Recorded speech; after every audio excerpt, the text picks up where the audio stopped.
Hello, I'm Landis, and welcome back to Purrfect Date, a series we started as a bit of a joke last Valentine's Day that ran for a few months, which was a lot longer than was intended. But we are now back, albeit a day late this year, to see if we can finish it off. We won't be going through and doing a Let's Play series like we did last year, or basically be speedrunning it off of camera and hopefully throwing up the bits that we haven't seen so far, trying to get a perfect score in Steam and all of the endings unlocked. So we should probably crack on with this now. Barry! Yes, I'm an angel and I accept. Disco Cat. Okay, so we've gone through most of the story. We're now at the point where we can finish the day and finish the romance. Hopefully, I've done everything right, otherwise I'm going to have to go back and do this again. I can't remember any of the voices. The delicacy of a moment is sometimes only matched by the beauty of the moonlight's reflection on the sea. Snooty Booty turns her big shining silver eyes up to meet mine. Human, I have lived a long life, and only the first of 9, don't you know? It has been much the same for as far back as my fragile memory reaches. Seeing the moon reflected on the sea would once mean only that I had stayed awake too long, that I shall see the same shade of grey reflected in the circles under my eyes the next day. However, seeing how you conduct yourself, human, with the grace of a drunken fruit fly, and yet the confidence of a red-bottomed mandrill, has left me quite inspired. You do not care one bit about how you look. I suddenly try to comb my hair with my fingers as Snooty Pooty turns her attention back to the moon. I have found since meeting you that one cares less about one's appearance, one finds the capacity to care more about other things. Is that so, Boots? Quite so, human. Indeed, I have found it rather freeing to bathe in salt water, something which not long ago would have caused me to turn grey with anxiety. In the same vein, I feel I am owed some thanks for teaching you a thing or two about proper skin care. Snooty, your demand that I use a night cream caused me to break out in hives. But once they subsided, you were left with a very healthy glow. Buddy? Yes, Snooty Booty. There's a poem I have, remember. The words have become irrelevant, but the sentiment is so endearing that it is almost enough to cause me to weep at the thought of it. Music is also like that, don't you find? And smell. All of the senses, in fact, are the palette that colours our experiences and leaves an inedible mark on our soul. Indelible. Reading is hard. That's so beautiful. Human, I believe you and I are both oh yeah, that was a difficult one. What? We share an artist's appreciation of the sousson. And again, what? Really do try to keep up. I can tell it's somewhat spoiling a mood here, so I keep my mouth shut and try to look engaged. That's something I do quite a lot. It saves arguments. I have suffered on this godforsaken island from the lack of many things, but nothing has quite matched the pain of feeling alone, not having a companion to share the more delicate sensibilities that life has to offer. An alluring scent, a vibrant hue, and a Epicurean delight, all the subtle joys that are wasted on our more uncivilized cohabitants. It has been like air to my suffocation, sharing time with you, human. Why, Snoots, thank you. I enjoy our time together too. And so, she ploughs on as though I am an interruption. I feel that together, you and I might create something rather wonderful. Oh? A masterpiece. Oh, right, a masterpiece. Out of what? Out of us, human, a union, a joining together of souls. I don't know. A marriage of hearts and minds. Are you saying what I think you're saying, Snooty? I am saying that I am fond of you enough to give me cause to believe that we may be able to commit to each other in the time-honoured tradition of love, human. Oh, wow. So, this time we're going to say, I love you too. I'm amazed that you're saying is More than I could have hoped for. So it's agreed, human. You shall dote on me as my equal from now on. Absolutely. I'm 100% about the doting. Snooty will certainly keep that part of the agreement. I'm a little more suspicious about the equal part somehow. But as we sit together admiring the huge orange moon, I feel quietly confident that she will learn with time, and I'm a patient teacher. Boom! Probably one done. In fact, the achievement just popped. One done. On to the next one. Yes. Here, spread it here. The shade is perfect. She's indicating a small spot on the sand beneath a large palm tree for our midday nap. I begin to spread the old blanket I've been dragging behind me. It's the one I used to have on my bunk when I lived in a tent. That memory is beginning to fade a little around the edges. I still recall how conflicted I felt, though. I know I wanted to be with Snooty, but I had a strong urge to keep working on the antidote. Eventually, the decision was made for me. I found it too difficult to remember things in the lab. I kept making mistakes. Then I just sort of allowed myself to sink into my transition. It was quite gentle, and the reward was worth any problems. Yes, this is a bit of shade is perfect, just like you, but really, Snoots, I don't know why you need this odd thing. The sand is so soft and warm. Also, it keeps me out a bit. It reminds me...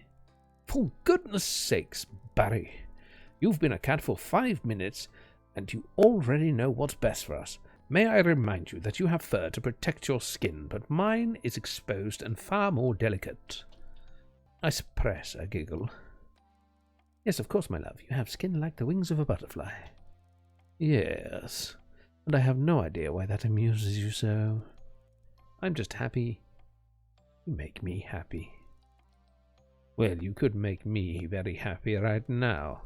Name it. There's nothing I wouldn't do for you.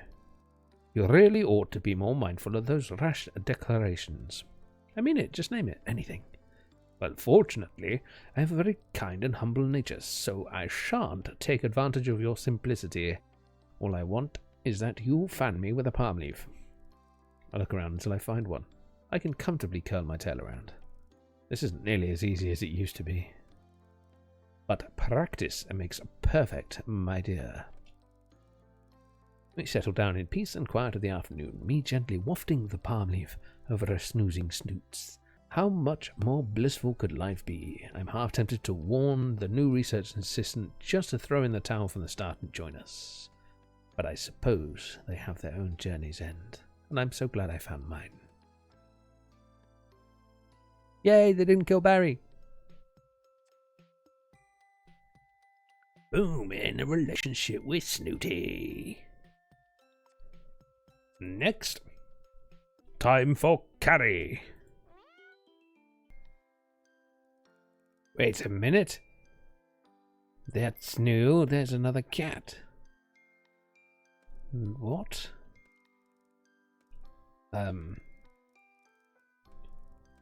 So, there doesn't seem to be any extra lines.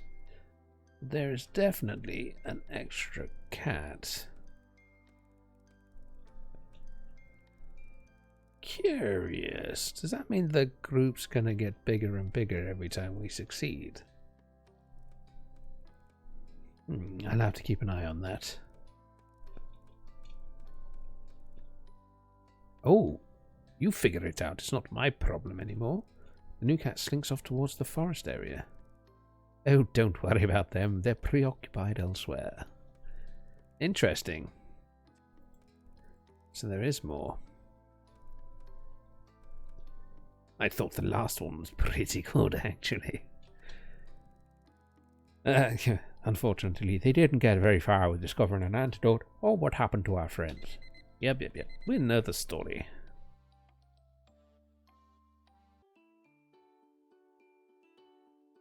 Okay, we're back here. We're at nearly 30%, so this is going quite well for the antidote, I believe. Let's finish the romance with the Floofy.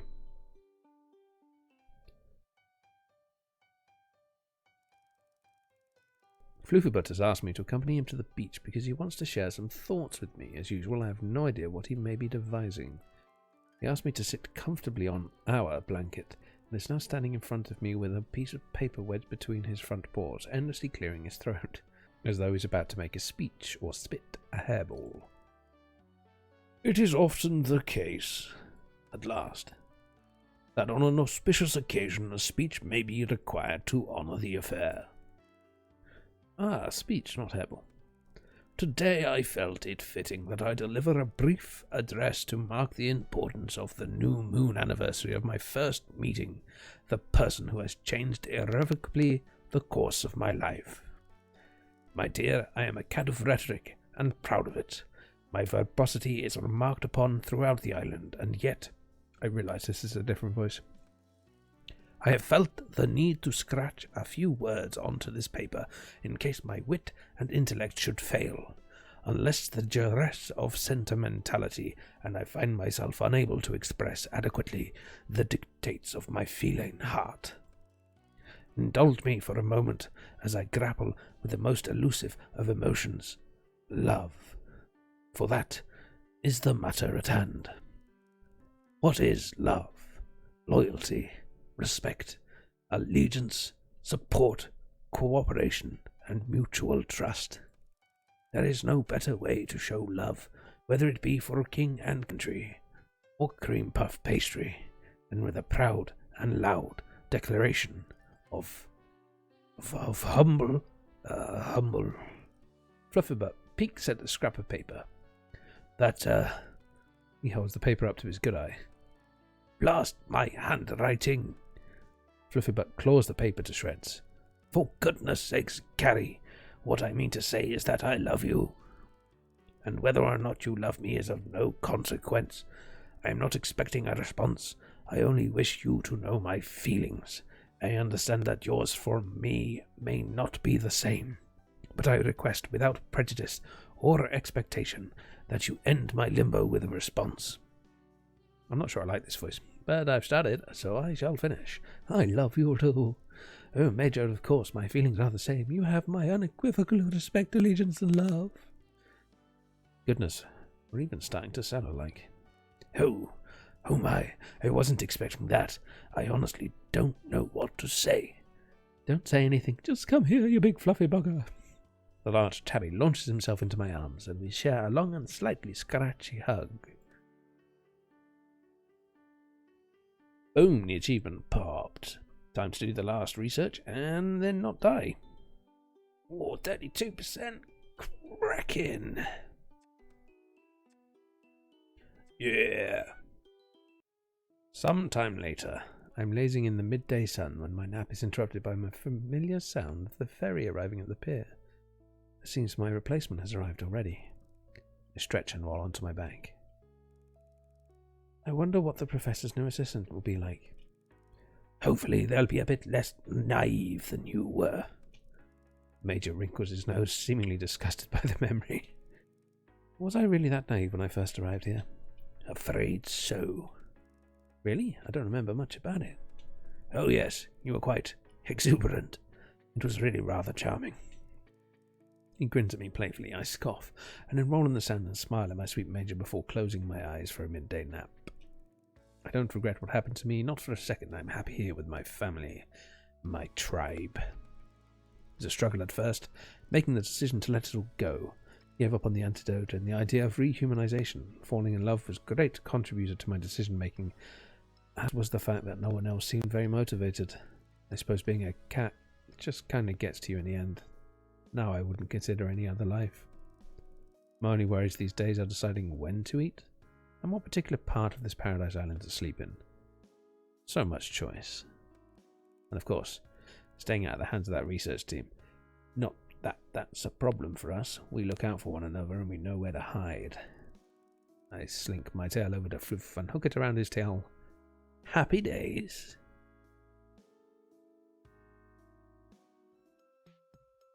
And we got major hit. Score. Antidote complete 33.3%, which means we are on target, I believe, to hit the 100% we need. Which is kind of ironic, as by turning everyone into cats, we may actually turn them into humans. Sally! And then there's Carrie. Let's see what happens this time.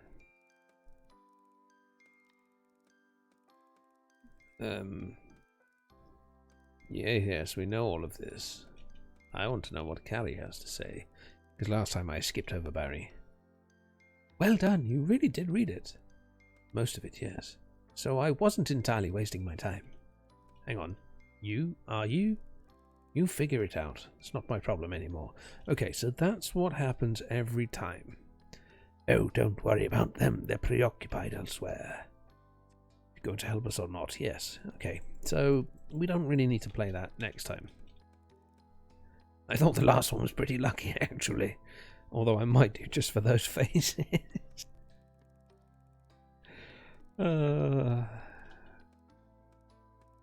Nice. Let's find out which cat we're going to get. Okay, so we have Trixie and McMurphy. I'm going to quickly blast through McMurphy to get him out of the way because we need everybody in the happy ending. And we did it! We are love drunk. We missed that entire story because we successfully achieved that one last time.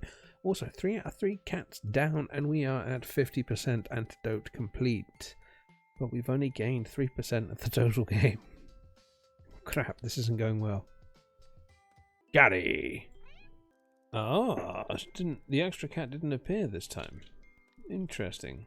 Okay, so we're going for Trixie this time, and next time we can go for Kibbles. And then that will give us all of the happy cats. Let's get cracking. I've been following a familiar sound along the shoreline. I can't see Trixie yet, but I know that plaintive song anywhere. It leads me to her cave. Trixie, can I come in? Wait a minute. I can hear a flurry of activity, shuffling and liquid being poured. Trixie, are you nearly ready? It's freezing out here. As soon as the sun goes down, the island becomes ridiculously cold.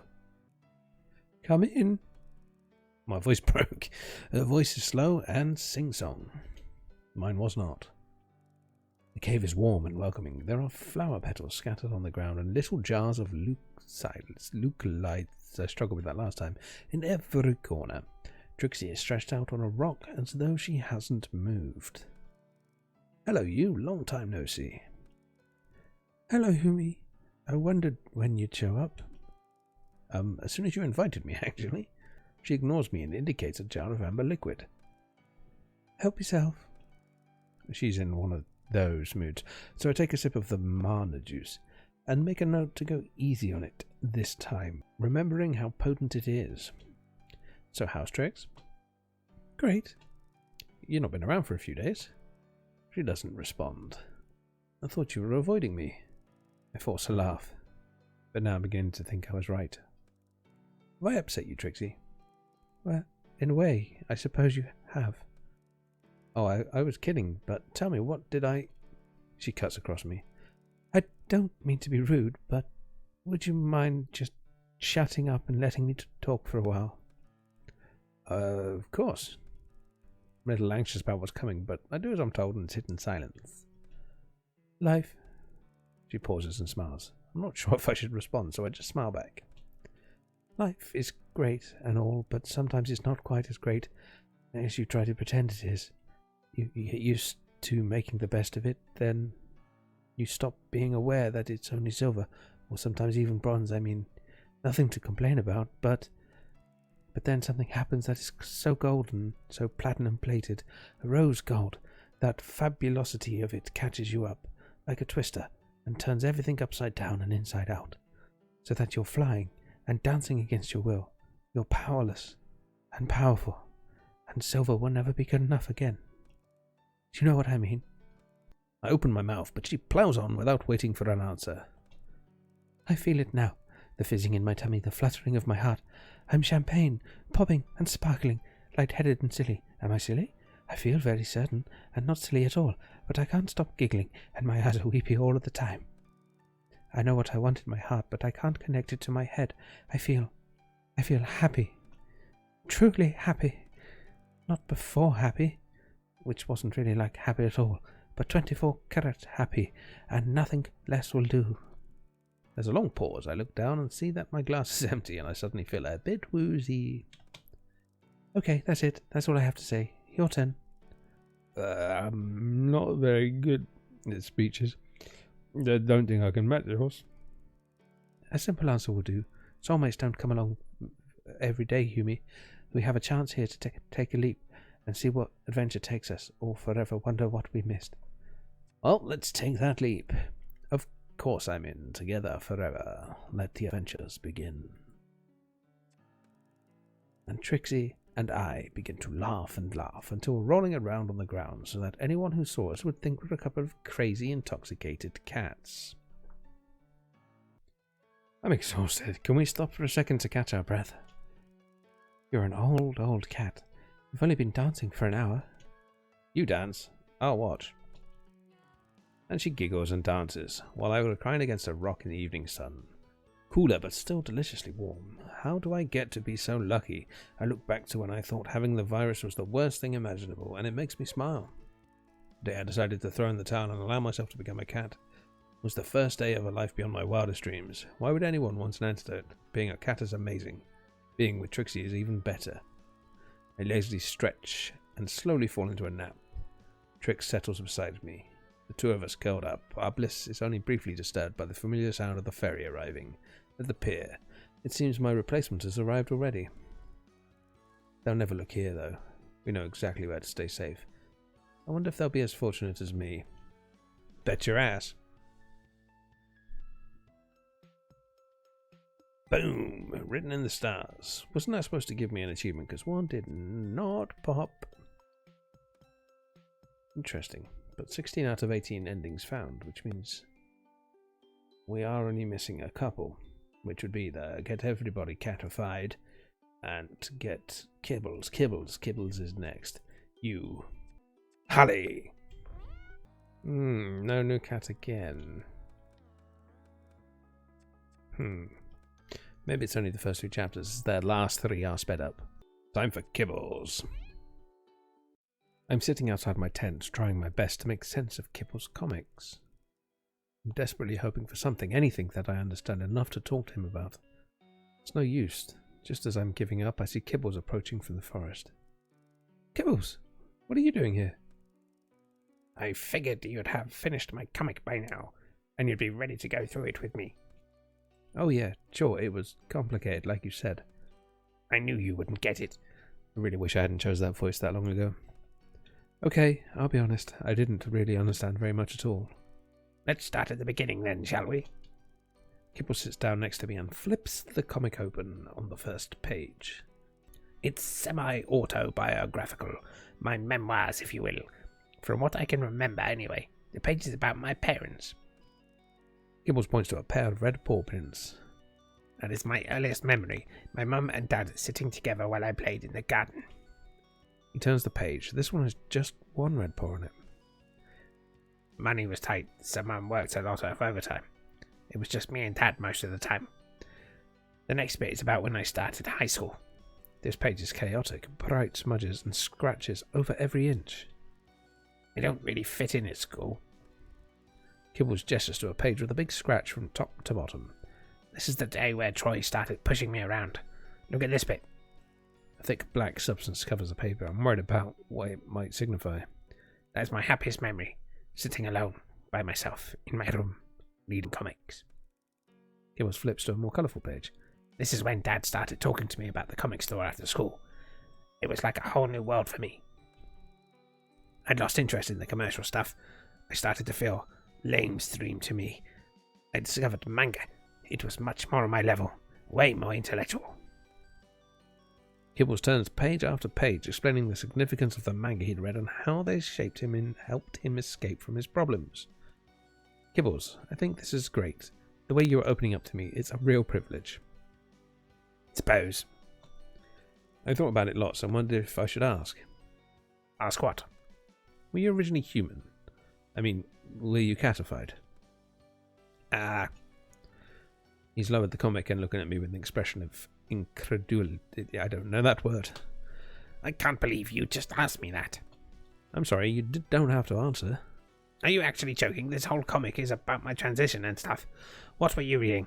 If I wasn't originally a human, how would I have a manga collection that would make any otaku proud? There's that word. How would I be able to read, even? Yes, of course. I knew. I just mean, I was asking more about how it happened. How, when, where, that stuff. He's fixed his eyes back on the page. Can't tell you. Too soon? Well, obviously not. We're looking at my entire existence here. I feel a little foolish. I just can't remember. Only bits. It keeps getting less, like it's fading in the sun. I feel his frustration and direct us back to the safety of reading. It's okay. This is great. It documents everything. Finally, he turns to the last spread, the one I've been avoiding as the pages were stuck together. He pries them apart carefully, so as not to tear anything. It's a type of collage. He's used bits of chewed up plants to stick down various objects amongst the colourful markings.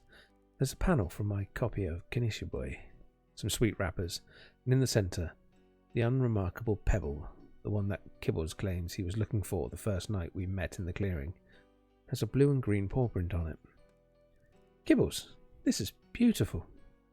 This page is about you. Me? Yeah, well, us. Us? What about us? You and me. Our story. You wrote a story about us? No, the story that we are. That is. I want. Ha! Take your time, Kibbles. Count to 10 and use your words. I'm not a kid. Don't patronize me. Well, I'm sorry, I didn't mean to upset you. I was trying to help. It's just confusing. I don't know what to say because I don't know what I feel.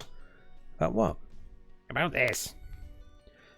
Kibbles angrily jabs the comic with his claws until it hooks into the paper and he can't unstick himself. Do you need help, or I really don't want to be patronising? Kibbles finally tears his paw free and looks me directly in the eye and blurts out one word. Love. I'm not sure I even fully heard him correctly, but I'm frightened to ask him to repeat himself, so I take a punt. Love? Maybe. Kibbles, I may be a very clever scientist, but I can't read minds. You're going to have to tell me what it is you're trying to say. Maybe I might have love feelings possibly for you, I think. Oh! I have love feelings for you too. Well, that's good. Is it? Yes, because maybe I might have love feelings, possibly for you too. I think. You might? I do. Yes, so I definitely think. Kibbles looks like he doesn't quite know what to do next, so I bend down and we share an affectionate nuzzle. He purrs loudly and then bites my arm and runs away. Wait, where do you think you're going? And I chase him through the forest. Sometime later, looking around, I don't remember ever being happier. I'm laying here in the forest with Kibbles reading a new edition of Kinishiboy. That's a funny looking cat. Are you ever going to tell me how you managed to get hold of these books? Yeah, I could. Really, finally? But then I'd have to kill you. Nyah! We were interrupted by the familiar sound of the ferry arriving at the pier. It seems my replacement has arrived already. That must be the new research assistant. Want to go and annoy them? Kibbles never gets tired of being Kibbles. No, you go if you like. I'm going to have a nap in a minute. Yeah, me too. It's hard work, all this reading. There was a time when I would have thought he was being ridiculous, but these days I have to agree. It's the pages. Turning pages is surprisingly taxing with pause. I feel so lucky that the only thing I have to complain about in my life is really charmed. I know now that I made the right decision. It used to worry me. I felt guilty about giving up on the work on the antidotes. I resisted the urge to join Kibbles and the rest of the gang for as long as possible, but I think a small part of me always knew I would give in eventually. Now I have no regrets. None of the other cats blame me. They're happy for Kibbs and I. We're one big family. Want to go cliff hopping later? After a sleep? Obs?